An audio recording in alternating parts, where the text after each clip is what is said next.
1টা বাজে গ্যাস আইতো কোনো রকম দুগাছের গা ভাতটা রান্তাম। এখন টোটালে 2 মাস 3 মাস ধরে আসেই না। 2-3 ঘন্টা রাত্রে পাইতাম, কিন্তু এখন সেটাও নাই। আড়াইটায় 3:30 আইয়ে 1 ঘন্টা 4 ঘন্টা চাইয়ে বাদ নাই।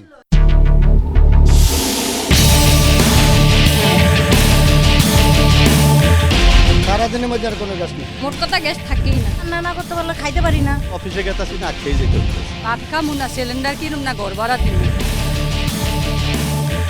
মিলছে না গ্যাস, জ্বলছে না চুলা, থমকে গেছে দৈনন্দিন স্বাভাবিক জীবন। এমন ভোগান্তি নিয়েই মাসের পর মাস চলতে হচ্ছে মোহাম্মদপুর কাদেরাবাদ হাউজিংয়ের বাসিন্দাদের।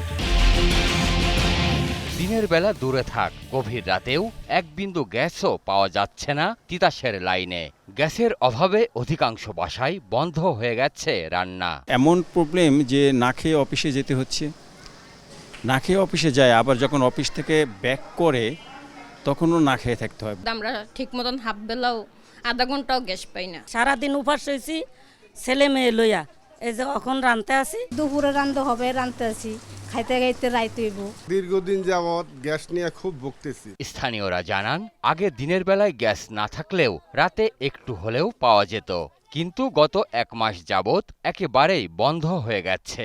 এতে দুর্বিষহ দিন কাটাচ্ছেন বাসিন্দারা। 1টা বাজে গ্যাস আইতো কোনো রকম দুগাছের গা ভাতটা রান্তাম। এখন টোটালে 2 মাস 3 মাস ধরে আসেই না। 2-3 ঘন্টা রাত্রে পাইতাম, কিন্তু এখন সেটাও নাই। আড়াইটায় 3:30 আইয়ে 1 ঘন্টা 4 ঘন্টা চাইয়ে বাদ নাই। সারাদিন নেই। যেসব বাড়িতে শিশু, বৃদ্ধ, রোগী ও শিক্ষার্থী রয়েছে তাদের অবস্থা বেশি শোচনীয়। সময় মতো খাবার তৈরি করতে না পারায় ব্যাহত হচ্ছে প্রতিদিনের কাজকর্ম।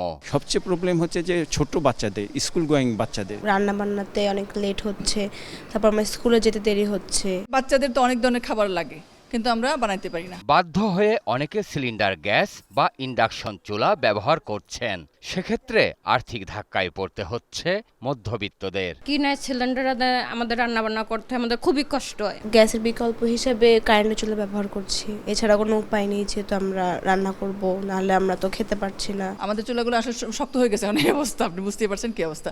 আর আমরা সিলিন্ডার ইউজ করতেছি, সিলিন্ডার তো আসলে রিস্কি লাইফের জন্য। 2টা করে সিলিন্ডার যায়, 2000 টাকা করলে তাহলে 4000 টাকা আর গ্যাস বিল। সিলিন্ডার শেষ হয়ে যায় হঠাৎ, তখন টাকাও থাকে না, যে একটা গ্যাস সিলিন্ডার আনবো। গ্যাস না পেলেও প্রতি মাসেই নিয়মিত দিতে হচ্ছে বিল, ফলে জ্বালানি খরচ হয়েছে দ্বিগুণ। এ নিয়ে ক্ষোভ প্রকাশ করেন ভুক্তভোগীরা। গ্যাস থাকলেও আপনাকে মিটার চার্জ করতে হবে, না থাকলেও করতে হবে। দিতে হয় প্রতি মাসে 5000 টাকা।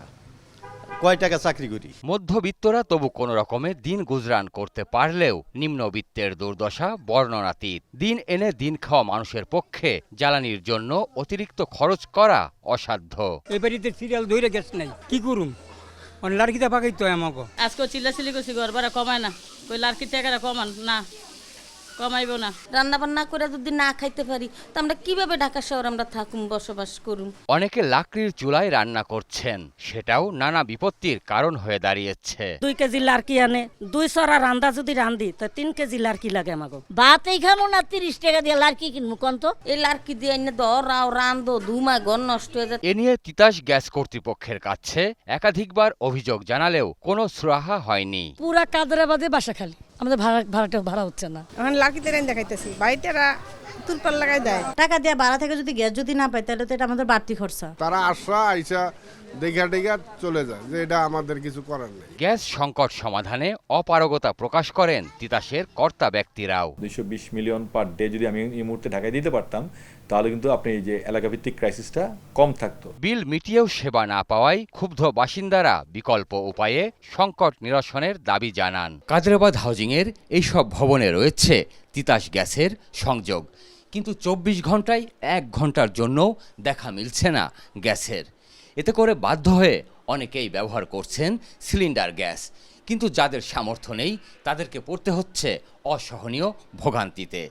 প্রিয় দর্শক, আপনাদের দুর্ভোগ দুর্দশার চিত্র তুলে ধরতে চাই 21শে টেলিভিশন। আপনাদের যে কোনো ভোগান্তির কথা জানাতে ফোন করুন এই নম্বরে। তথ্য পাঠাতে পারেন হোয়াটসঅ্যাপ এবং ইমেইলেও। সঙ্গে থাকবো আমি সঞ্জয় অধিকারী আর 21শের টিম। সবসময় আপনাদের পাশে আছে 21শে টেলিভিশন।